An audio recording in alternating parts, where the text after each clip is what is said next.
So, welcome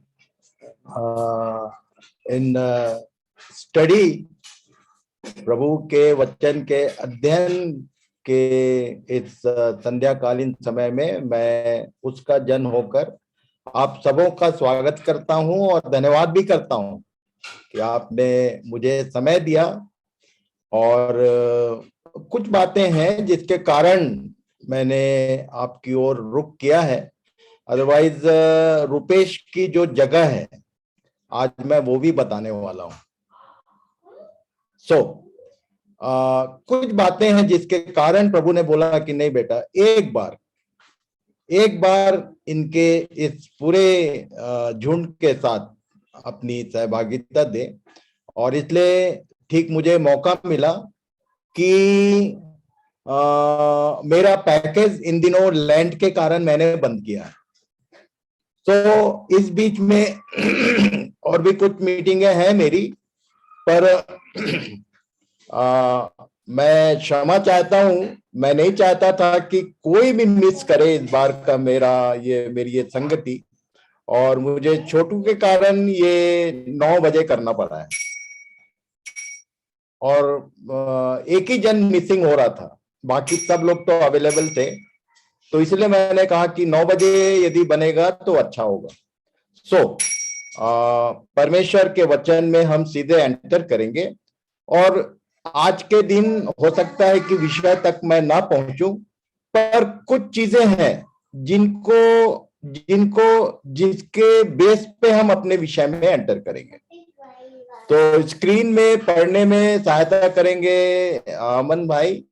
और जिन लोग mobile में हैं उनके लिए स्पेशली मैं एक इंस्ट्रक्शन बता दूं कि यदि आप खड़ा रखेंगे तो ये फंट जो है वो छोटा होगा, इसलिए मोबाइल में यदि आप हैं तो उसको आड़ा कर लीजिए तो फंट थोड़ा साइज बड़ा होगा, तो वो आपको पढ़ने में इजी है।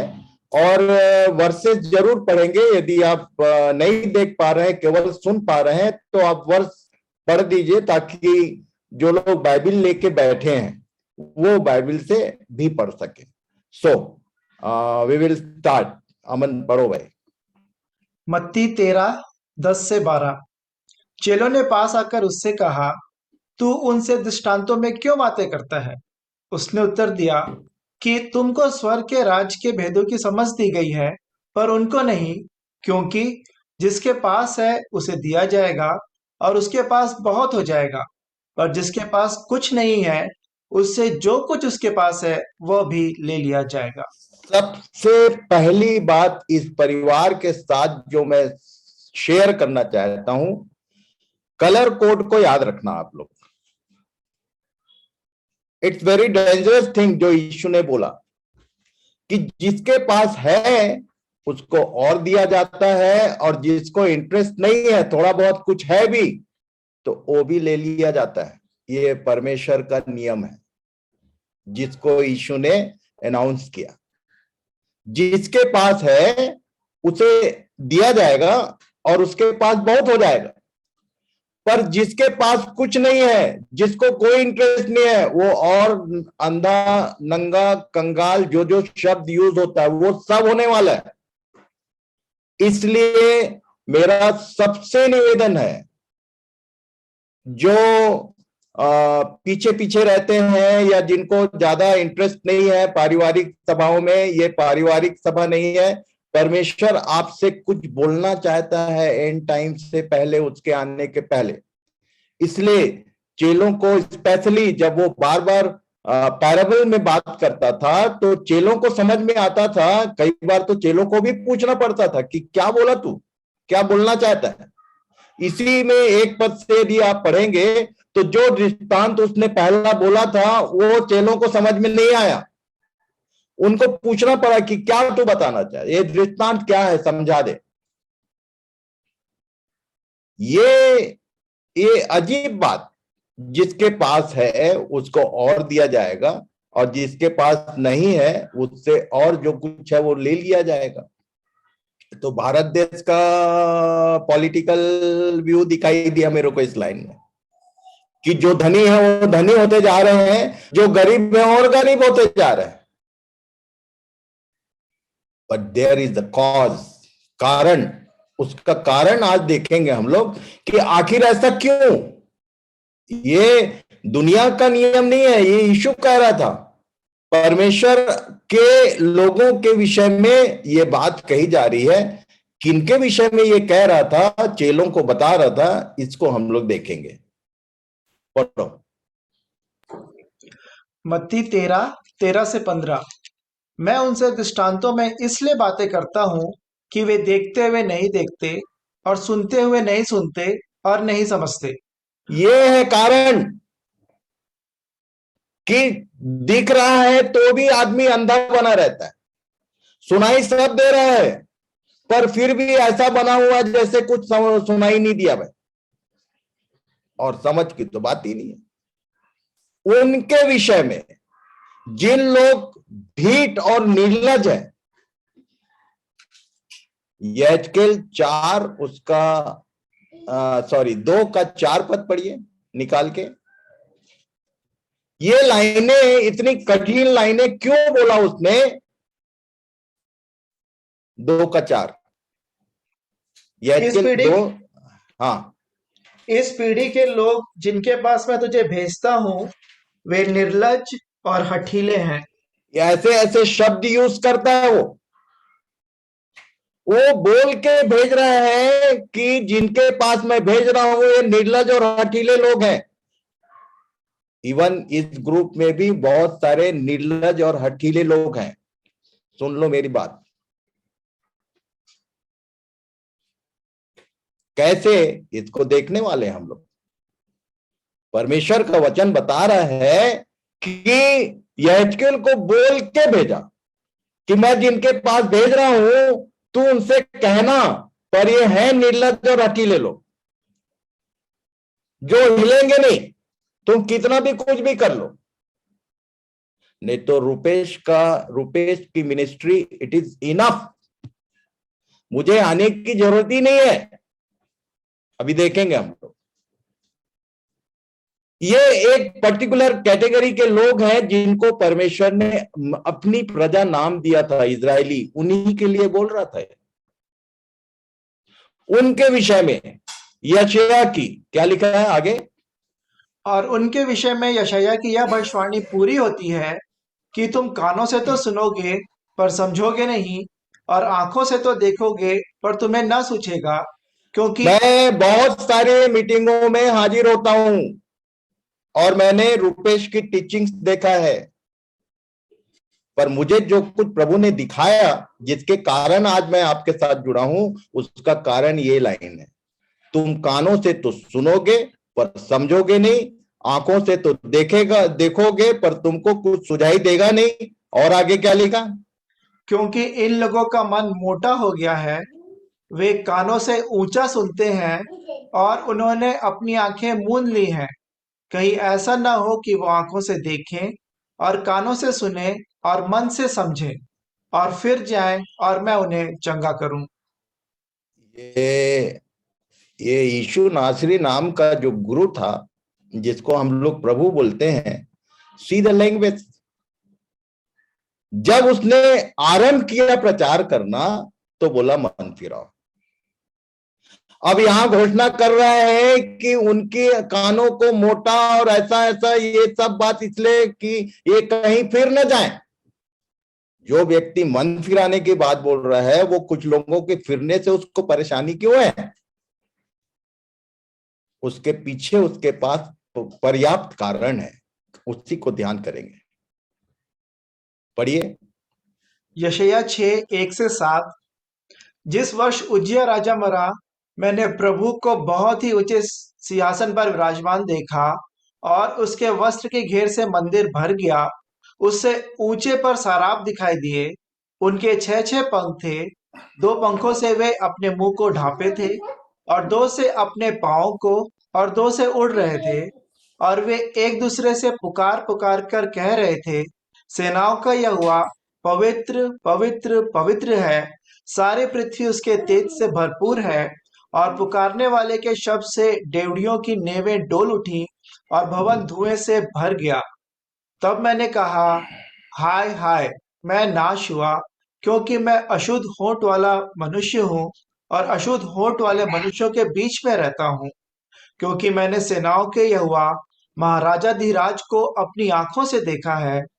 तब एक सराफ हाथ में अंगारा लिए हुए, जिसे उसने चिमटे से वेदी पर से उठा लिया था, मेरे पास उड़कर आया और उसने उससे मेरे मुंह को छूकर कहा, देख, इसने तेरे होठों को छू लिया है, इसलिए तेरा अधर्म दूर हो गया और तेरे पाप क्षमा हो गए।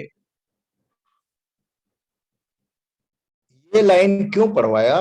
क्योंकि इसी के आगे की बात है जिसको यीशु कोट कर रहा था। पर जरा इसको समझ लें। मैं पहले और दूसरे अध्याय को मतलब 1 से लेके 5 अध्याय तक को लगातार पढ़ने का कोशिश किया कि ये उज्जिया राजा मरा तब दर्शन क्यों हुआ। लिखा है जिस वर्ष उज्जिया राजा मरा, जब तक ये जिंदा था इसको दर्शन नहीं होता था। 2 क्रॉनिकल 26 पढ़ लेना, उधर लिखा हुआ है ये उज्जिया कौन है। A man who was blessed, पर लिखा है कि उसका मन फूल उठा था और कोढ़ी हो गया, कोढ़ हो गया उसका और मारा गया। मैं आपको बताना चाहता हूं ये लाइन क्यों लिख के शुरू किया इसने। जब तक आपके भीतर का उज्जिया राजा मरेगा नहीं ना, हर व्यक्ति के भीतर एक राजा होता है। मेरा मैं, मन के मैं बोलते हैं, पेपर वर्क में भी होता है मन का मैं फलाना। हर आदमी अपने हिसाब से स्वतंत्र है और हर आदमी के भीतर, चाहे वो कितना भी गया गुजरा क्यों ना हो, पर उसका अपना एक प्राइड होता है। He was a pridey one. जब ये मरा तब दर्शन हुआ, और दर्शन हुआ तो उसके बाद जब इसने स्वर्ग का दर्शन पाया तो क्या बोल रहा था? रेड लाइन फिर से पढ़ना भाई। तब मैंने कहा, हाय हाय, मैं नाश हुआ, क्योंकि मैं अशुद्ध होंठ वाला मनुष्य हूँ। ये अशुद्ध होठ वाला मनुष्य क्यों बोला? क्योंकि 5 अध्याय को यदि आप पढ़ेंगे तो उसमें होमवर्क रहेगा, काउंट करना कितने बार उसने हाय हाय कहा। हाय उन पर, हाय उन पर, हाय इन पर। ये केवल केवल दूसरों को देख के हाय मारता था। आप अपना भी देख लो, यदि आप दूसरों के जीवन को देख देख के हाय हाय कर रहे हो तो आप अशुद्ध होठ वाले मनुष्य हो। और तब ये बोल रहा था कि मैं अशुद्ध होठ वाला मनुष्य हूं और ऐसे ही लोगों के बीच में रहता हूं। मेरे चारों ओर जो लोग हैं वो भी वही करते हैं, इस पर हाय उस पर हाय, वो ऐसा ये ऐसा। सॉल्यूशन क्या था? लिखा है एक सराप हाथ में अंगारा लिए हुए, जिसे उसने चिमटे से वेदी पर से उठा लिया, उड़कर मेरे पास आया। मान लो कोई आपके होठ को अंगारे से छू दे तो क्या होने वाला है भाई?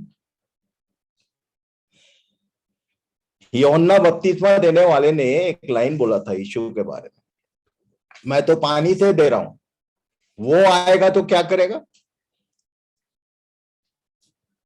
अनम्यूट कर लो, तुम अनम्यूट ही रहने दो।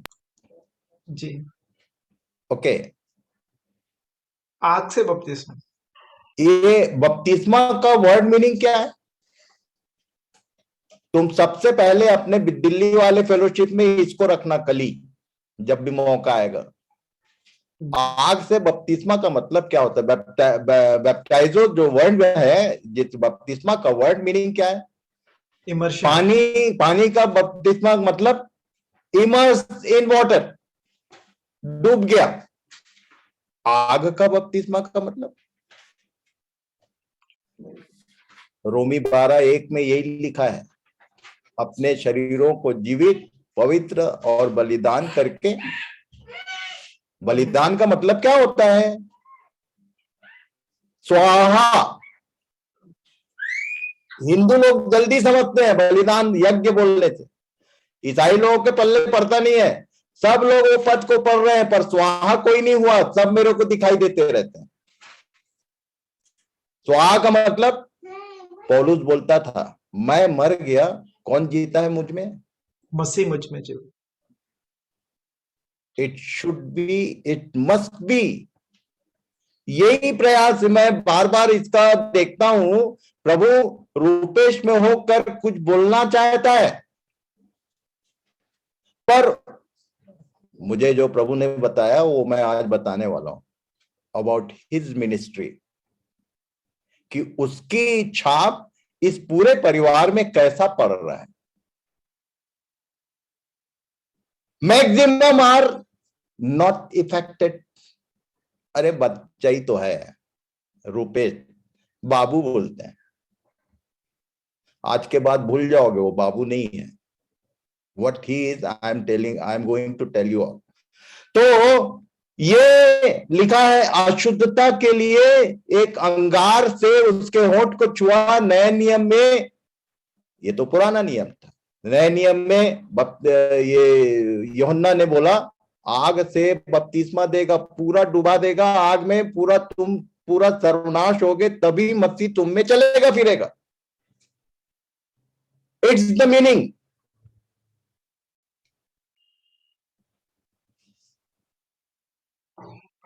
आगे पढ़ो। यशायाह 6:8 से 13। तब मैंने प्रभु का यह वचन सुना, मैं किसको भेजूं और हमारी ओर यहां से। पर मैं अपनी गवाही शेयर करना चाहता हूं। इट वॉज 1985, मोनू का जस्ट पैदा हुआ था, 5 दिन हुआ था, और जबलपुर एक मीटिंग हो रही थी आर स्टैनली की, ब्लेसो मिशन का, and he was a good teacher, no doubt. पर उसमें एक सिंगर था, एलिशा, वो एक गाना गाया करता था, कौन जाएगा प्रभु तू मुझे भेज। और बीइंग म्यूजिशियन, मुझको उस मीटिंग में कोई ज्यादा इंटरेस्ट नहीं था, पर उसके गाने में मेरा पूरा ध्यान लग गया। हर बार वो वचन के पहले ये गाना गाता था, और मैंने देखा कि वो लाइन इधर लिखा हुआ है। एक रात को फाइनल डे में मुझको ऐसा लगा कि रात भर ये लाइन बोल रहा है, मुझे बोलना पड़ गया कि yes O Lord I am here, मुझको भेज। मैं बालकों में सर्विस में था,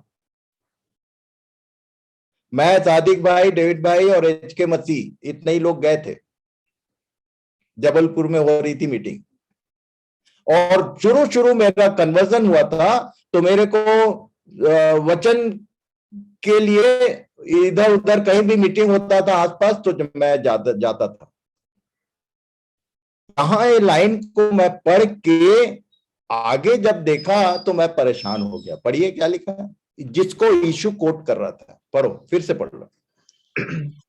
तब मैंने प्रभु का यह वचन सुना, मैं किसको भेजूं और हमारी ओर से कौन जाएगा। तब मैंने कहा, मैं यहाँ हूँ, मुझे भेज। उसने आगे। कहा, जा और इन लोगों से कह, सुनते ही रहो परंतु ना समझो, देखते ही रहो परंतु ना बुझो। तू इन लोगों के मन को मोटे और उनके कानों को भारी कर, और उनकी। जब मैंने ये आंसर किया कि ओ लॉर्ड सेंड मी, मुझे भेज, और जब आगे कारण देखा तो मैं सिर पीट लिया। वो बोल रहा था कि किस लिए भेजना है, क्या करना है तेरे को, तो इनके कानों को मोटा कर, इनके आंखों को अंधा कर, ये सुने और ना सुने, ये समझे और ना समझे, इनको दिखाई भी दे तो भी अंधे हो जाए। ऐसा ऐसा लिखा है भाई। यशायाह को पूछना पड़ेगा। पढ़ो, पढ़ लो, येलो कलर फिर से पढ़ो। उसने कहा, जा और इन लोगों से कह, सुनते ही रहो परंतु ना समझो, देखते ही रहो परंतु ना बुझो। तू इन लोगों के मन को मोटे और उनके कानों को भारी कर, और उनकी आंखों को बंद कर, ऐसा न हो कि वे आंखों से देखें और कानों से सुने और मन से बुझें और मन फिरावे और चंगे हो जाएं। यही लाइन था जिसको यीशु कोट कर रहा था। तब यशायाह को पूछना पड़ गया। क्या पूछा? तब मैंने पूछा, हे प्रभु, कब तक? कितना दिन तक ये काम किया जाए? मैंने भी पूछा, और मेरी मिनिस्ट्री का पहला 10 साल इट वाज वेस्ट। उस 10 साल में मैं ईसाइयों के बीच में घूमता रहा, पर कोई विशेष रिजल्ट दिखाई नहीं दिया। सब घूम फिर के छत्तीसगढ़ी में बोलते हैं, खूंटा ही है रही। तुम कुछ भी कर लो, खूंटा यहां रहेगा। सब एक एक खूंटे में बंधे हुए हैं। मेनोनाइट एक खूंटा है, सीएनआई एक खूंटा है। ये तुम कुछ भी करो, वो हिलने वाले नहीं है। कुछ लोग छूटे और फिर खूंटे में जाके बंधे पड़े। आपको बताना चाहता हूं मैं कि चर्च इज जैसा एक खूंटे के चारों तरफ वो जो मिसाई के समय में गाय बैल लोग को फांदा जाता है ना, आप किसी एक खूंटे में बंध जाओ, हाँ, तो उसी के चारों तरफ घूमते रहो, वहीं घूमते रहो। यीशु ने जब यरूशलेम प्रवेश कर रहा था, अभी आ रहा है पाम संडे, पता नहीं उस दिन क्या क्या मैसेज होता है। मेरे को एक ही चीज दिखाया प्रभु ने, कि बोला गधी और उसका बच्चा बंधे हुए हैं, खोल देना। कोई पूछे तो कहना प्रभु को इसका प्रयोजन। बंधे हुए लोगों में प्रभु कभी भी सवार नहीं होता। तुम खुल के बंध गए हो कि ऑलरेडी बंधे पड़े हो, तुम्हारे द्वारा प्रभु कोई काम करने वाला नहीं है। 101% इसका मेरे पास एक्सपीरियंस है। तुम घूम फिर के एक दायरे के भीतर ही रहोगे। दावरी का बैल एक से एक खुटा है पूरे भारत देश में, चारों तरफ जितने चर्च है उतने खुटे। ये समझ लो। Are you free? Whenever you will be free, God will use you. बंधे हुए लोगों को कभी काम में नहीं लाता, पहले वो स्वतंत्र करता है, उसके बाद काम में लाता है। आगे पढ़ो। ये काम कब तक करना है? तो क्या बोला, हे प्रभु कब तक? उसने कहा, जब तक नगर ना उजड़े और उनमें कोई रह न जाए और घरों में कोई मनुष्य न रह जाए और देश उजाड़ और सुनसान हो जाए और यहोवा मनुष्यों को उसमें से दूर कर दे और देश के बहुत से स्थान निर्जन हो जाए। चाहे उसके निवासियों का 10वां अंश भी रह जाए तो भी वह नाश किया जाएगा। परंतु जैसे छोटे व बड़े बांज वृक्ष को काट डालने पर भी उसका ठूंठ बना रहता है, वैसे ही पवित्र वंश का ठूंठ ठहरेगा। सॉरी, वैसे ही पवित्र वंश उसका ठूंठ ठहरेगा। एक बात समझ लो, उसको बड़ा पेड़ नहीं चाहिए, उसको बहुत सारे लोग नहीं चाहिए, उसको भीड़ नहीं चाहिए। मैंने स्पेशली मना किया कि डोंट ऐड एनी ग्रुप। अभी तो पहले सवाल यह है कि इसी झुंड में कितने लोग हैं, अभी देखते हैं।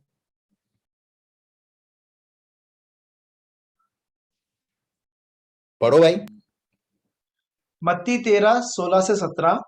पर धन्य है तुम्हारी आंखें कि वे देखती हैं और तुम्हारे कान कि वे सुनते हैं, क्योंकि मैं तुमसे सच कहता हूँ कि बहुत से भविष्यवक्ताओं ने और धर्मियों ने चाहा कि जो बातें तुम देखते हो देखें पर ना देखी, और जो बातें तुम सुनते हो सुने पर ना सुनी। Here is the use of Rupesh. वो ऐसी ऐसी बात बता रहा है एक छोटे से झुंड में, जो बहुत सारे लोगों ने जानना चाहा, जिनको एबीसीडी मालूम नहीं है। इतना डीप मैटर वो बताता है। धन्य है, क्या लिखा? फिर से रेड लाइन पढ़ लो। पर धन्य है तुम्हारी आंखें कि वे देखती हैं और तुम्हारे कान कि वे सुनते हैं। हाँ, तो एक बात है भाई, दो एक्शन है, सिंगल नहीं है। क्यों? इसको क्यों देखना है? पढ़ो भाई। इब्रानियों 4:2। हमें उन्हीं की नई सुसमाचार सुनाया गया है, पर सुने हुए वचन से उन्हें कुछ लाभ ना हुआ, क्योंकि सुनने वालों के मन में विश्वास के साथ नहीं बैठा। पूरी ईमानदारी से पूरा लगन के साथ रुपेश के द्वारा परमेश्वर का वचन आ रहा है, सब लोग सुन रहे हैं, रोज सुन रहे हैं, पर सुने हुए वचन से कोई लाभ नहीं होता भैया। If you are only a listener, it may be तुम बहुत अच्छा सुनने वाले हो, रेगुलर ज्वाइन करते हो और सुन रहे हो, पर सुने हुए वचन से लाभ नहीं होता। क्यों? उसका कारण है, पढ़ो। पहला यूहन्ना पहला अध्याय 1 और 2 वचन। उस जीवन के वचन के विषय में जो आदि से था, जिसे ये हमने जो वचन है, जो यूहन्ना 1:1 है, उसी को डिस्क्राइब कर रहा है ये।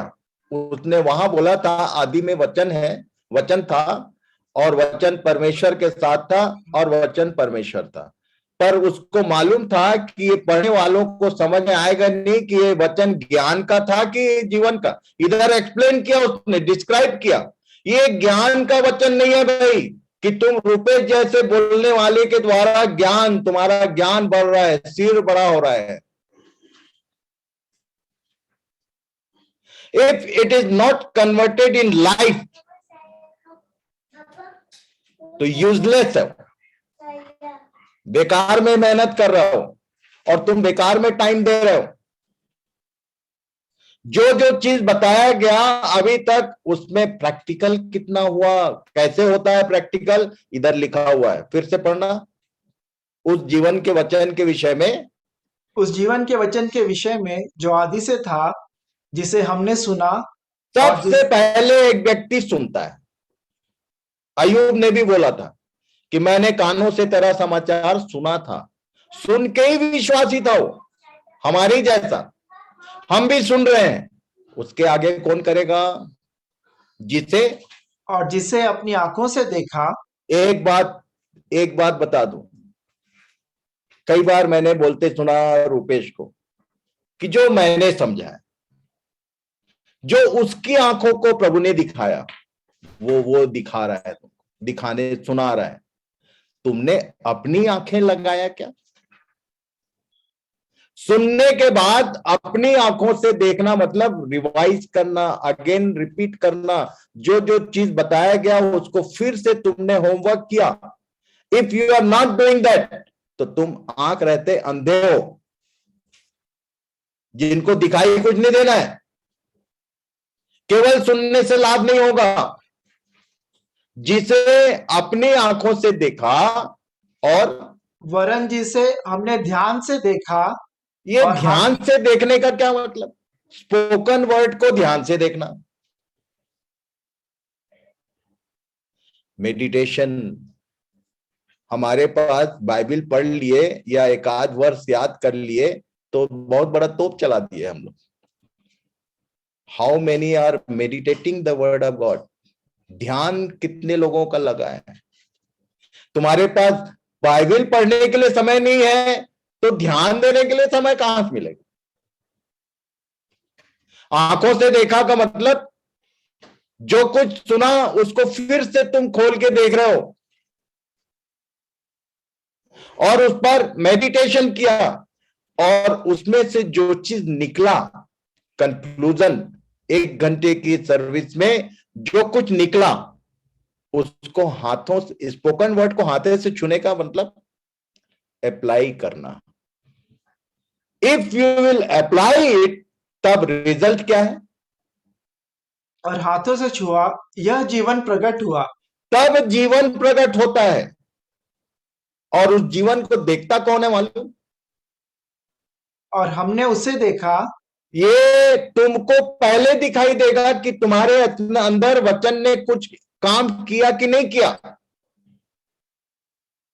This is practical application. सुनना, अपनी आंखों से देखना, ध्यान देना, और जो बात उतने देर में कोई एक आध बात यदि किसी ने क्लिक किया तो उसको अप्लाई कर देना। अप्लाई करोगे तभी ये जीवन जिसकी बात कर रहा है, ये वचन जिसके लिए भेजा गया, वो वाला जीवन प्रकट हो। और तब आगे क्या लिखा है? और हमने उसे देखा और उसकी गवाही देते हैं। हाँ, जीवन की गवाही। अभी मैं आगे बताने वाला हूं। आगे, और तुम्हें उस अनंत जीवन का समाचार देते हैं। ये वो जीवन है जो अनंत तक होता है, जो वचन के सुनने और उसको प्रैक्टिकल अप्लाई करने तक का जो प्रोसीजर है वो करोगे तो अनंत जीवन में कन्वर्ट होता है।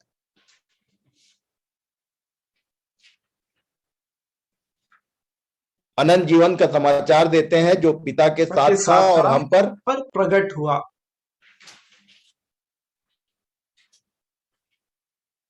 पढ़िए। दूसरा शमूएल 23:1 और 2 वचन।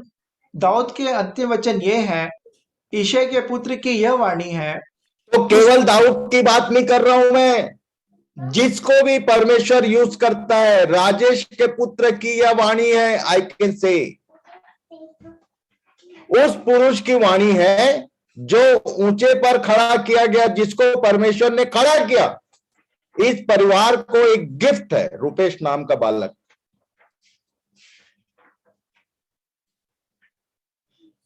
प्रभु ने खड़ा किया। उस पुरुष की वाणी है जो ऊंचे पर खड़ा किया गया और याकूब के परमेश्वर का अभिषेक और इसराइल का मधुर भजन गाने वाला है। यहोवा का उसकी वाणी है। वो कह रहा है क्या? यहोवा का आत्मा मुझ में होकर बोला और उसी का वचन मेरे मुंह में आया। He is called Rupesh. भूल से मत बोलना कि बाबू ने अच्छा बोला, बाबू ने ऐसा बोला, बाबू। इट इज नॉट बाबू, ये परमेश्वर है जो इस इंस्ट्रूमेंट में से तुमसे कुछ बोलना चाह रहा है। घर की मुर्गी दाल बराबर बोलते हैं, इसलिए मुझे आज आना पड़ रहा है, केवल इसके लिए कि उसकी मिनिस्ट्री के लेवल को मैं उजागर करूं, कि तुम समझो, जानो कि किस लेवल में तुम्हारे बीच में एक बच्चे को परमेश्वर ने खड़ा किया और उसमें होकर बात कर रहा है, तुमको बाबू दिखाई दे रहा है। डोंट से, यदि तुमने ये बोला कि आज शेखर भाई ने आज बहुत अच्छी चीज बताई, तो तुमको मरने से कोई नहीं बचा सकता। ये शेखर भाई नहीं है। ये कौन ये सब बात बोलना चाह रहा है, बताना चाह रहा है? इट इज नॉट मी, मैं नहीं हूं भाई। मुझको क्या लेना देना, तुम मरो बचो, क्योंकि बचाने वाला तो मैं नहीं हूं। I am just like a instrument. Babu is just like a instrument. और वो बार बार यही कह रहा है कि तुम भी एक इंस्ट्रूमेंट बन जाओ जिसको परमेश्वर यूज कर सके। इन्हीं बातों को हम लोग ध्यान से देखने का प्रयास करेंगे।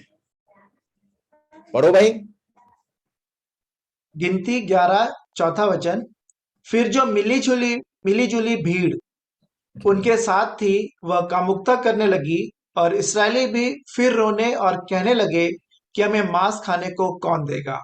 मैं बहुत बड़े चक्कर में पड़ा जब ये लाइन पढ़ा कि परमेश्वर ने मिस्र से किनको निकाला था। भीड़ नहीं, उसने मिस्रियों को नहीं निकाला था, जिनके the life was ensured through the blood of token of blood.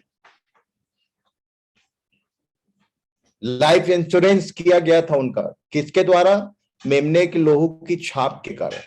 और तब वहां से ये निकले थे, तो इसमें मिली जुली भीड़ कहां से आ गई? कहां से कौन मिल गया? जंगल में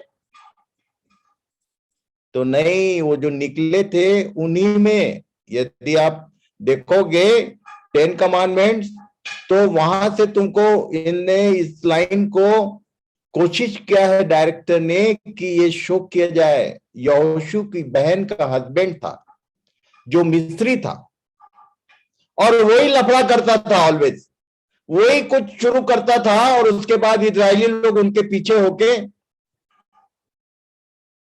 इसको इसको नए नियम के शब्दों में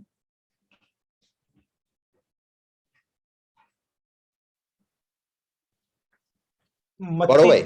मत्ती 13:24-30 उसने उन्हें एक और दृष्टांत दिया।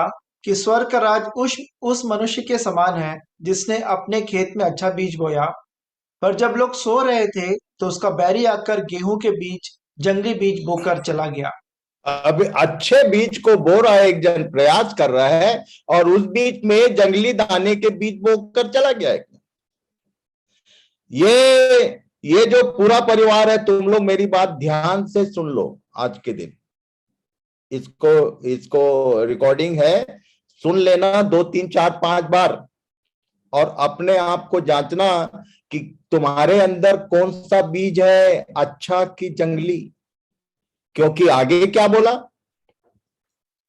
जब अंकुर निकले और बालें लगी तो जंगली दाने भी दिखाई दिए। हम्म इस पर गृहस्थ के दासों ने आकर उससे कहा, हे स्वामी, क्या तूने अपने खेत में अच्छा बीज न बोया था? फिर जंगली दाने के पौधे उसमें कहाँ से आए? उसने उनसे कहा, यह किसी बैरी का काम है। और बैरी कौन है मालूम है? मनुष्य का बैरी कौन है? घर के लोग। शैतान। सॉरी। यीशु बीज बोने वाला है और उसका अगेंस्ट में गलत बीज कौन बोता है? शैतान बोता है, आदमी नहीं होता है। वो जो लिखा है घर के लोग बैरी होते हैं, वो उसका कॉन्सेप्ट दूसरा है। यहां पर दूसरी बात है। क्या बोल रहा है?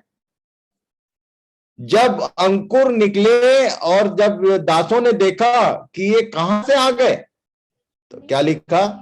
यह किसी बैरी का काम है। आगे क्या हुआ? दासों ने उससे कहा, क्या तेरी इच्छा है कि हम जाकर उनको बटोर लें? उसने कहा, ऐसा नहीं, न हो कि जंगली दाने के पौधे बटोरते हुए उनके साथ गेहूं भी उखाड़ लो।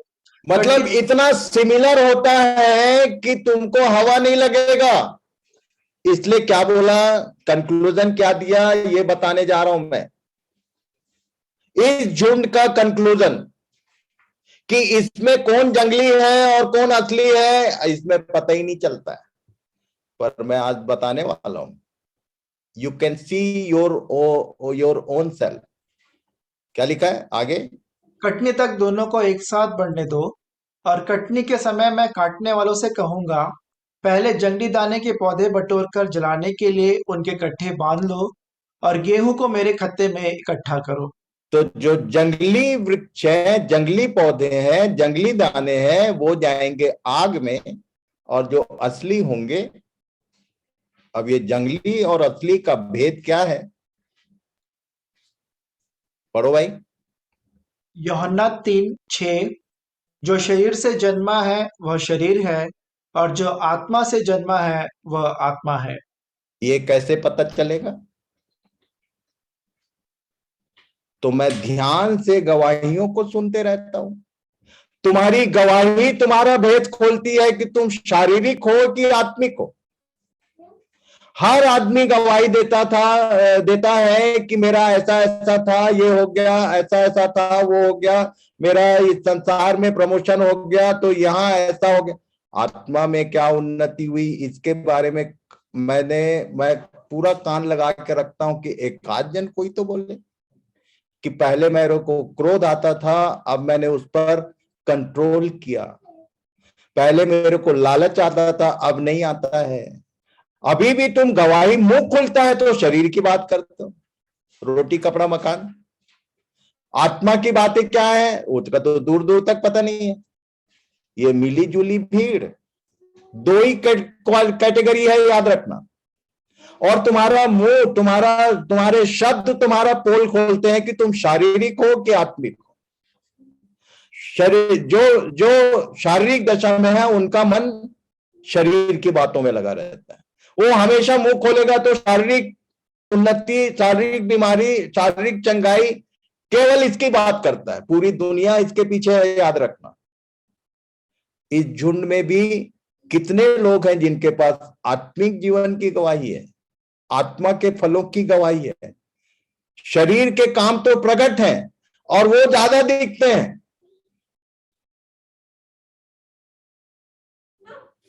Who can say I am a spiritual man? आज प्रभु को उत्तर देना सोने से पहले कि तुम्हारी गवाहियां शारीरिक होती हैं कि आत्मिक होती हैं। तुम शारीरिक जन दिखते हो तुम्हारी गवाही के शब्दों के साथ, कि आत्मिक जन दिखाई देते हो? क्योंकि ये आम के पेड़ में भी ही लगेगा ही नहीं।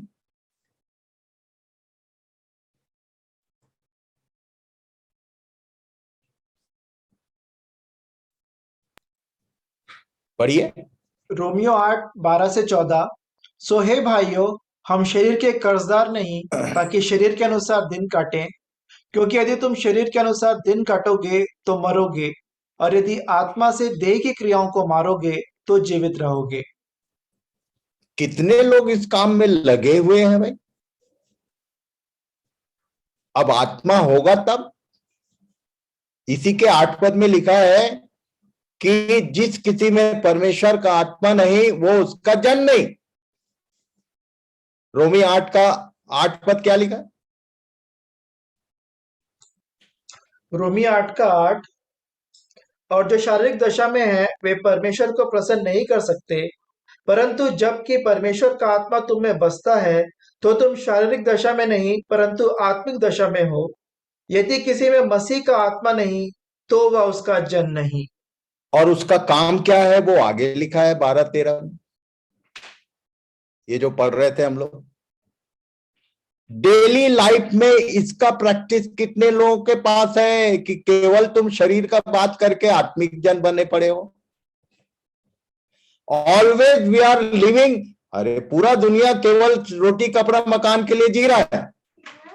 उनके पास परमेश्वर की बातों के लिए समय नहीं है। तुम्हारे पास कितना समय है भाई? यदि तुम शरीर के अनुसार दिन काटोगे तो ये डिसीजन दिया हुआ है, मरोगे, कोई नहीं बचा सकता। और यदि आत्मा से देह की क्रियाओं को मारोगे, ये पौलुस क्या करता था? पढ़ो भाई। 1 कुरिन्थियों 9:27। मैं अपनी देह को मारता कूटता और वश में लाता हूँ, ऐसा न हो कि औरों को प्रचार करके मैं आप ही किसी रीति से निकम्मा ठहरूं। अभी तो मुझको सारे लोग प्रचारक दिखते हैं। ये 3 साल में लॉकडाउन ने एक अच्छा काम किया है कि हर कोई बाइबल खोल के कुछ 4 लाइन बोल ही देगा इस झुंड में। अपनी देह की क्रियाओं को मारने का कितने लोग काम कर रहे हैं? इसके आगे क्या लिखा है? पढ़ो भाई। भजन संहिता 50:16-21। दुष्ट से परमेश्वर कहता है, तुझे मेरी विधियों का वर्णन करने से क्या काम। इसका क्या मतलब? मैं रुक गया, इसको 20 बार पढ़ा पहले तो, कि दुष्ट भी परमेश्वर की विधियों का वर्णन करने से नहीं चूकता। तुम परमेश्वर के वचन की चर्चा कर रहे हो तो मतलब तुम धर्मी हो गए? ये किसने बता दिया? आत्मा से देह की क्रियाओं को मारोगे तो जीवित रहोगे। देह ही तुमको दुष्ट बनाता है। यहां लिखा है दुष्ट से परमेश्वर कहता है तुझे मेरी विधियों का वर्णन करने से क्या काम। और आगे क्या लिखा? तू मेरी वाचा की चर्चा क्यों करता है। तू तो शिक्षा से बैर करता और मेरे वचनों को तुच्छ जानता है। ये बाबू की जितनी बातें आ रही है ना, यदि इसी को यदि समझ लो तो बहुत बड़ी बात है। पर तुमने उसके वचनों को तुच्छ जाना है। तुम उसकी बातों की वैल्यू समझ नहीं रहे हो। परमेश्वर बाबू के द्वारा जो जो बात बता रहा है उसका लेवल तुमको समझ में नहीं आ रहा है। एक कल का बच्चा हमको क्या सिखाएगा, ऐसा भी विचार रहता है बहुत जानों का।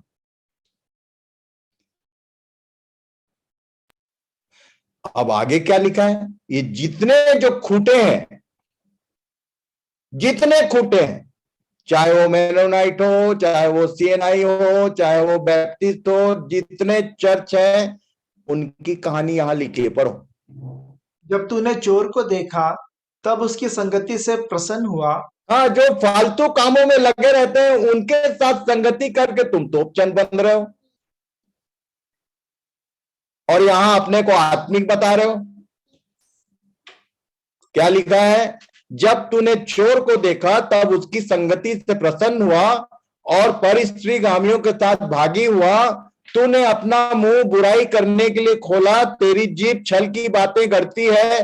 तू बैठा हुआ अपने भाई के विरुद्ध बोलता और अपने सगे भाई की चुगली खाता है। ये सब काम चल रहा है। जितने कमेटीज हैं, जितने चर्च की जो जो सिस्टम होता है उसमें ये सब होता है। कश्मीर से कन्याकुमारी तक कोई ऐसा डिनोमिनेशन नहीं है जहां मैं गया नहीं हूं। कोई मेरे को नहीं समझा सकता। ये सारे गुना भाग करने वालों का टीम होता है, जितनी कमेटियां होती हैं, और उसके बीच में घुस के बैठ के बात करके तुम बड़ी बड़ी बात यहां वचन की कर रहे हो। क्या लिखा? ये सब काम तूने किया।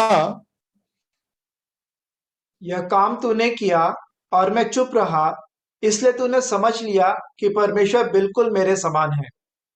मतलब परमेश्वर को भी हम लोग अपनी आदमी की गिनती में गिन रहे हैं। कोई डर ही नहीं है। The question is coming, do you know God? जो परमेश्वर को जानता है वो कांपते रहता है। वो कुछ भी करने, कुछ भी बोलने के पहले 20 बार सोचेगा, उसके बाद आगे बढ़ेगा। आगे क्या लिखा है? तेरे को समझाऊंगा मैं, लिखा है। परंतु मैं तुझे समझाऊंगा और तेरी आंखों के सामने सब कुछ अलग अलग दिखाऊंगा। आ रहा है दिन जब न्यायासन के सामने सब खुल जाएगा। मैं मेरे शब्द यूज करता हूं, कई बार खराब लगता है। पहला कुरिन्थी 4 में क्या लिखा? 3, 4, 5 पढ़ लो जरा। पहला कुरिन्थियों 4, 3 से 5 तक। परंतु मेरी दृष्टि में यह बहुत छोटी बात है कि तुम या मनुष्यों का कोई न्याय मुझे परखे, वरन मैं हम्म स्वयं अपने आप को नहीं परखता, हम्म क्योंकि मेरा मन मुझे किसी बात में दोषी नहीं ठहराता। कोई परंतु व्यक्ति इस दुनिया में, एक भी आदमी ऐसा नहीं है जिसका मन उसको दोषी ठहराता हो।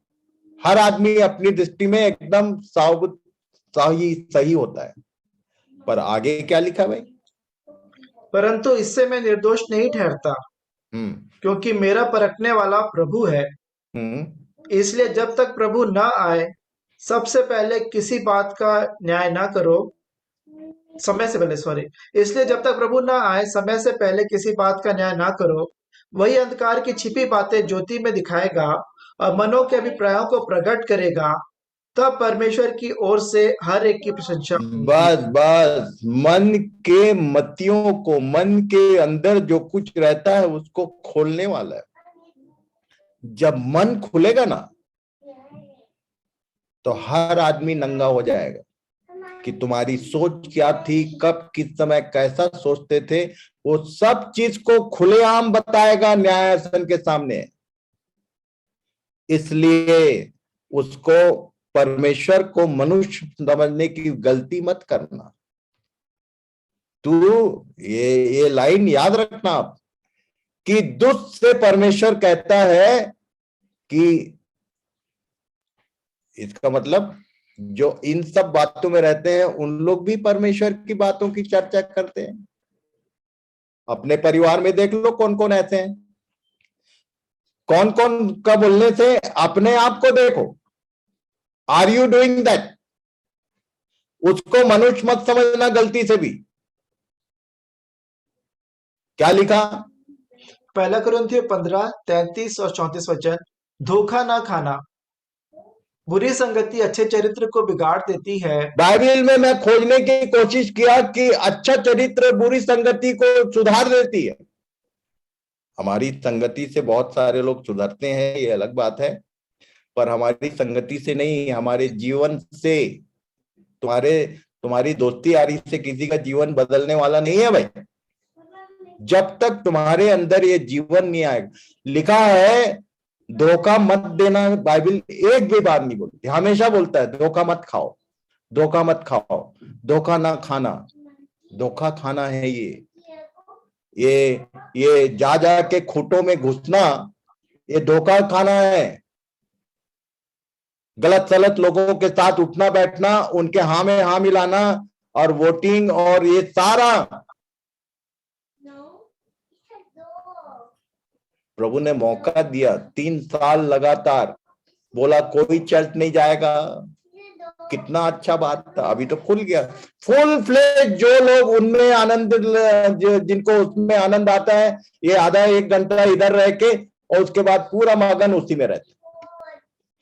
ये कमेटी, वो कमेटी, वो कमेटी, ये कमेटी। बुरी संगति अच्छे चरित्र को बिगाड़ देती है। धर्म के लिए जाग उठो और पाप ना करो। क्यों लिखा आगे? क्योंकि कितने ऐसे हैं जो परमेश्वर को नहीं जानते। मैं तुम्हें लज्जित करते हुए यह कहता हूँ, करने के लिए यह कहता हूँ।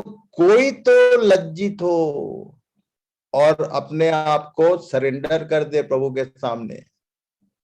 पर वो तो पहले ही पढ़ा है हमें, ये निर्लज और क्या, ढीठ और हठीले लोग, निर्लज, परमेश्वर के वचन की बातों को हवा में उड़ाने वाले। क्योंकि यदि वचन सही में हमारे जीवनों में काम करता तो हमारे जीवन वो नहीं होता जो होना चाहिए, अभी जो दिखता है। जब भी मुंह खुलता है तो शारीरिक बातें।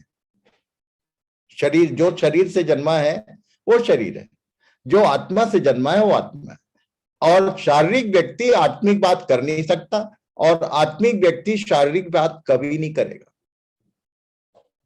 यदि वो एग्जाम्पल भी देगा तो वो शारीरिक कभी नहीं होता। ये दोनों दो अलग अलग लाइन है।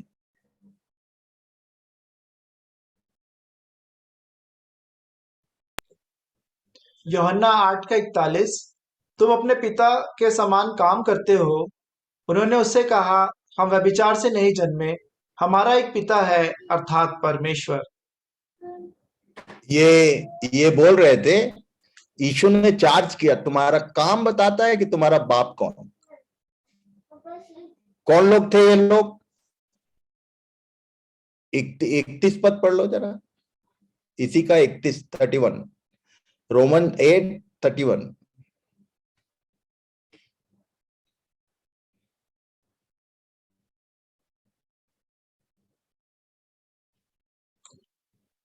तुम अपने पिता के समान काम करते हो।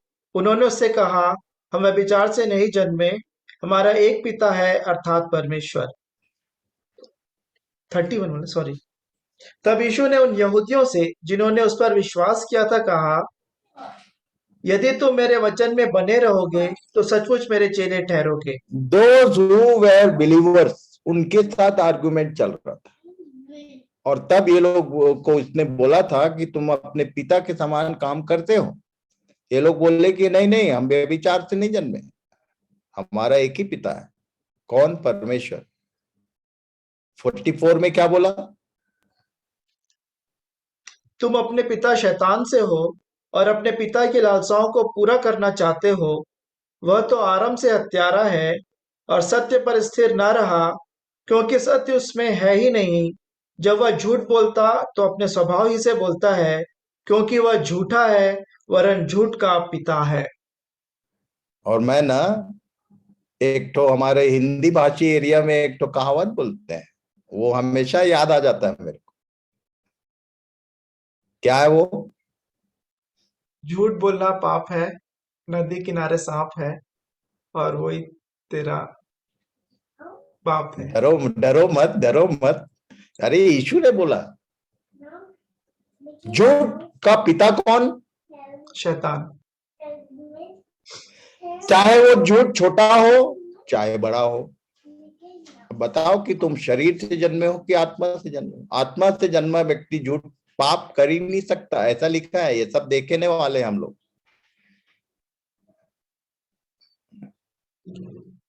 यूहन्ना 17:1 और 2। यीशु ने ये बातें कही और अपनी आंखें आकाश की ओर उठाकर कहा, हे पिता, वह घड़ी आ पहुंची, अपने पुत्र की महिमा कर, कि पुत्र भी तेरी महिमा करे, क्योंकि तूने उसको सब प्राणियों पर अधिकार दिया, कि जिन्हें तूने उसको दिया है उन सबको वह अनंत जीवन दे। ये मैंने होमवर्क करने बोला था। यूहन्ना 14 से लेके 17 13 से लेके, से 17। मैं सोचता हूं सबने पढ़ा होगा। अब पढ़ा, जो लोग पढ़े उनको भी प्रभु आशीष दे, जो नहीं पढ़े उनको भी प्रभु आशीष दे। पर यहां पर ये मेंशन कर रहा है, यीशु ने ये बातें कही और उसके बाद परमेश्वर की ओर इंगित हुआ। कौन सी बातें कही? तो कंटिन्यूशन में 14, 15, 16 अध्याय, last teaching about the helper, comforter के बारे में। यदि पवित्र आत्मा के विषय में ठीक ठीक जानना है, जिस आत्मा के द्वारा वो शरीर की बातों को मारने और जीने की बात हो रही थी, उसके बारे में यीशु की शिक्षा केवल 3 चैप्टर, 14, 15, 16, ये सब बोला। कहां बोला? किन से बोला था ये सब लाइन? चेलों से। 12 चेले, लॉर्ड सपर के दिन का बात है। ऑन द टेबल उसने ये सारी बात कही थी, क्योंकि 18 अध्याय के एक पद को यदि पढ़ोगे तो वहां लिखा है कि इसके बाद उन लोग क्या क्या लिखा है? पहला पद पढ़ लो। यीशु ये बातें कहकर अपने चेलों के साथ किद्रोन के नाले के पार गया। ये सब बातें कहकर का मतलब 14, 15, 16, 17, 3 चैप्टर उसने चेलों से कहा और 17 अध्याय पूरा उसने परमेश्वर से कहा। शुरू कब से हुआ था? 13 अध्याय से। पढ़ो जरा। यूहन्ना 13 अध्याय में 4 मुख्य बातें हैं। उसको देखने के बाद आज का सेशन खत्म करेंगे। Time is over. पढ़िए। यूहन्ना 13 का 1। फसह के पर्व से पहले जब यीशु ने जान लिया कि मेरी वह घड़ी आ पहुंची है कि जगत छोड़कर पिता के पास जाऊं, तो अपने लोगों से जो जगत में थे जैसा प्रेम वह रखता था, अंत तक वैसा ही प्रेम रखता रहा। जब किसी आदमी को अपना अंत दिख जाए ना, तो टेंशन में आ जाता है आदमी। जनरल ह्यूमन बीइंग इन प्रभु में ये फर्क था। जब उसको पता हो गया कि now the time is came, समय आ गया, तो लिखा है कि जैसा वो प्रेम करता था वैसा ही प्रेम आखिरी तक रखता रहा। का मतलब वो रोना गाना धूम मचाना ये सब कुछ नहीं किया। एक आदमी को पता चल जाए कि मेरी जान जाने वाली है, तो सबसे पहली बात 13 अध्याय में उसने अपने प्रेम को बनाए रखा, जबकि उसको मालूम हो गया था कि this is the last evening. उसके बाद यूहन्ना 13 का 10। यीशु ने उससे कहा, जो नहा चुका है उसे पांव के सिवा और कुछ धोने का प्रयोजन नहीं, परंतु वह बिल्कुल शुद्ध है। और तुम शुद्ध हो, परंतु सब के सब नहीं। लिखा है तुम शुद्ध हो पर सब के सब नहीं। उसने ये नहीं बोला कि एक जन अशुद्ध है। कितने जन अशुद्ध थे उसमें? 28 अध्याय ये मत्ती का 16, 17 पढ़ो जरा। हम लोग सोचते हैं कि यहूदा ने भेज दिया, बाकी चेले लोग एकदम फेथफुल थे। क्या लिखा? मत्ती 28 का 16 17 वचन। 11 चेले गलील में उस पहाड़ पर गए जिसे एक तो फांसी लगा लिया, एक ने भेज दिया और फांसी भी लगा लिया, अब बचे 11। क्या लिखा? 11 चेले गलील में उस पहाड़ पर गए जिसे यीशु ने उन्हें बताया था। उन्होंने उसके दर्शन पाकर उसे प्रणाम किया, पर किसी किसी को संदेह हुआ। तो जो यीशु अशुद्ध था, जो अशुद्ध था वो तो गया। अब ये जो बचे 11, इनमें भी सब लोग, ये बातें यूं ही नहीं बता रहा हूं। ये जो छोटा सा झुंड है इसमें कितने लोग सही में फिर इसने नमूना दिया था।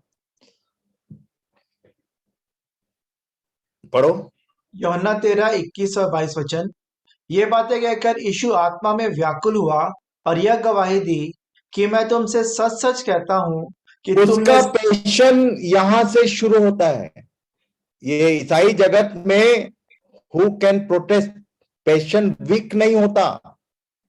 पूरे सप्ताह भर वो काम करता रहा ऑन द टेबल। सबसे पहली बार उसकी व्याकुलता दिखाई दी, किस बात के कारण मालूम है? पढ़ो क्या लिखा, फिर से पढ़ना।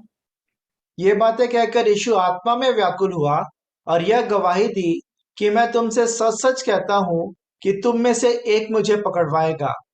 चेले यह संदेह करते हुए कि वह किसके विषय में कहता है, एक दूसरे की ओर देखने लगे। हाँ, दूसरे सुसमाचार में लिखा हुआ है कि लोग पूछने लगे क्या वो मैं हूं। और मत्ती 26 का 25 तो एक्सट्रीम पे है।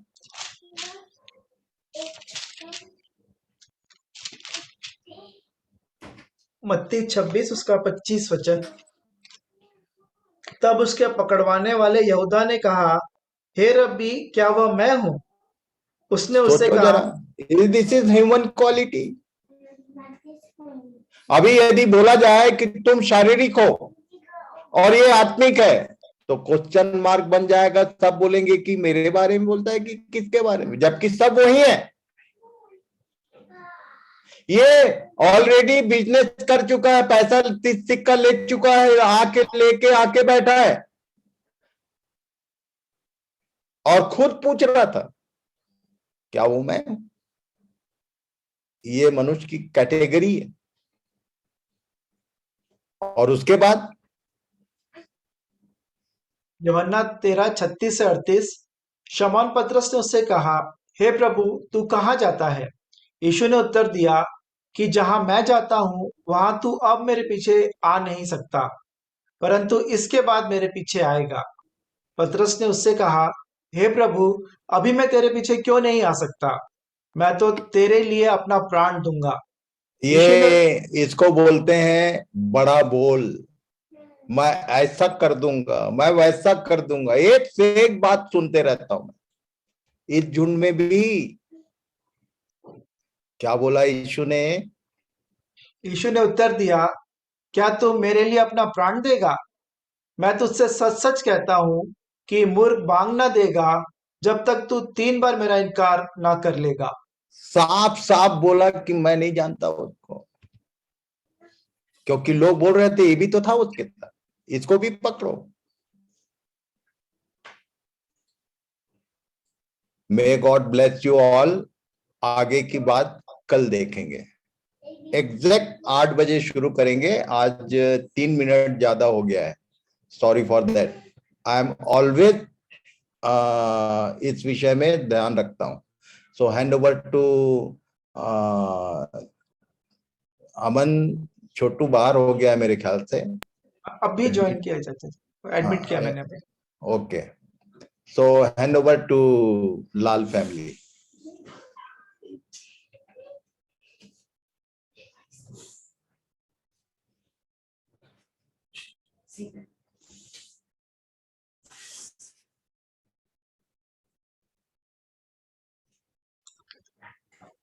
चाचा जी, आप लोग क्लोजिंग कर सकते हैं। एडेड आप लोगों का अवसर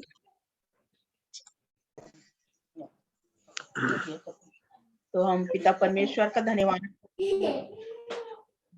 घर में आगे बढ़ने के लिए, जो भाई को भेजा हमारे बीच में, उनके बोझ के लिए धन्यवाद करते हैं, जो इतना बोझ रख के हमारे बीच में हम सब के आत्मिक उन्नति के लिए उन्होंने समय दिया। इसलिए पिता परमेश्वर का बहुत धन्यवाद करते हैं। और अब अंतिम प्रार्थना में जाएंगे। और कविता है क्या? बबली प्रार्थना में अगुवाई करेगी। आइए हम हमारे प्रार्थना यहाँ प्रॉब्लम हो गया नेटवर्क का। हाँ, आइए। मेरी आवाज आ रही ठीक से मामा? यस। हमारे जीवित अनुग्रहकारी सर्वशक्तिमान प्रेमी परमेश्वर पिता जी, आप जो राजाओं के राजा, प्रभुओं के प्रभु, अनादिकाल से अनंत काल तक धन्य है प्रभु आपके पवित्र सिंहासन के लिए। अपने एकमात्र उद्धारकर्ता मुक्तिदाता पवित्र प्रभु यीशु मसीह के नाम से आप धन्यवाद देते हैं पिताजी आज की इस संगति के लिए प्रभु जी, कि आपने अपने वचनों के द्वारा से प्रभु जी हमें प्रभु जी।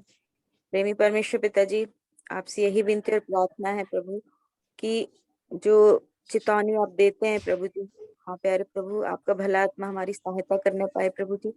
हम अपनी दशा को देखकर प्रभु जी उस हर एक कलंक और धुरी और दाग को अपने जीवन से दूर करते हैं प्यारे पिता।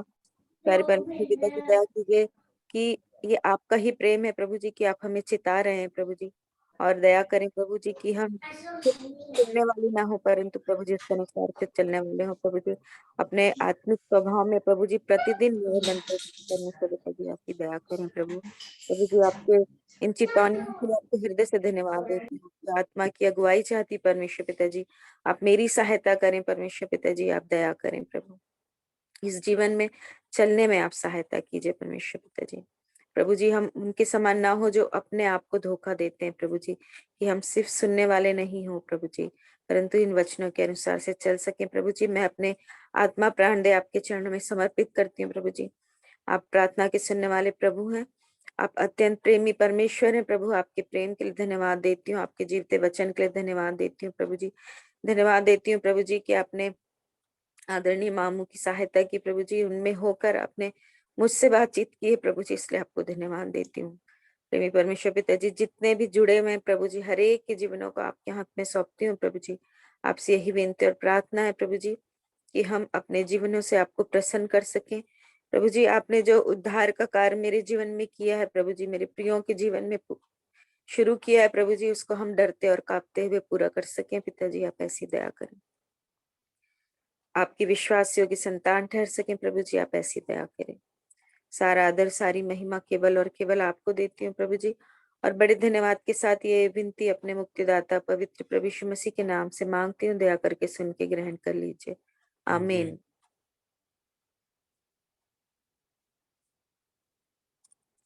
प्रभु की प्रार्थना एक साथ बोल ले। हे हमारे पिता, आप जो स्वर्ग में हैं, आपका नाम पवित्र माना जाए, आपका राज्य होए, आपकी इच्छा जैसे स्वर्ग में पूरी होती है वैसे पृथ्वी पर भी पूरी हो। हमारे दिन और जैसे हमने अपराधियों को क्षमा किया है वैसे ही हमारे अपराधों को क्षमा कीजिए। हमें परीक्षा परंतु चाहिए क्योंकि और मैं सदा आमीन।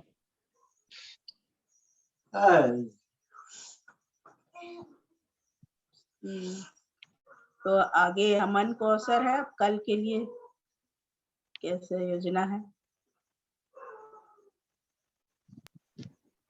सो कल का समय यही रहेगा, 8:45 से हम सभा प्रारंभ करेंगे और फिर 9 बजे अध्ययन में हम जुड़ जाएंगे। सो जरूर समय का ध्यान रखते हुए सभी तैयारी के साथ प्रार्थनाओं के साथ आए, रिवीजन करें जो बातें हमने आज सीखी है। सभी को shalom, Ebenezer, Emmanuel, good night. Thanks to all, thank you. God bless you all. प्रभु सबको आशीष दे। इन सब बातों को ध्यान में रखे। आज का मूल बात यह है, मिली जुली भीड़ में कितने शरीर के अनुसार है और कितने आत्मा के अनुसार, ये जांचना ही पड़ेगा। कल से फिर आगे हम देखेंगे। Thank you very much, God bless you all. Good night.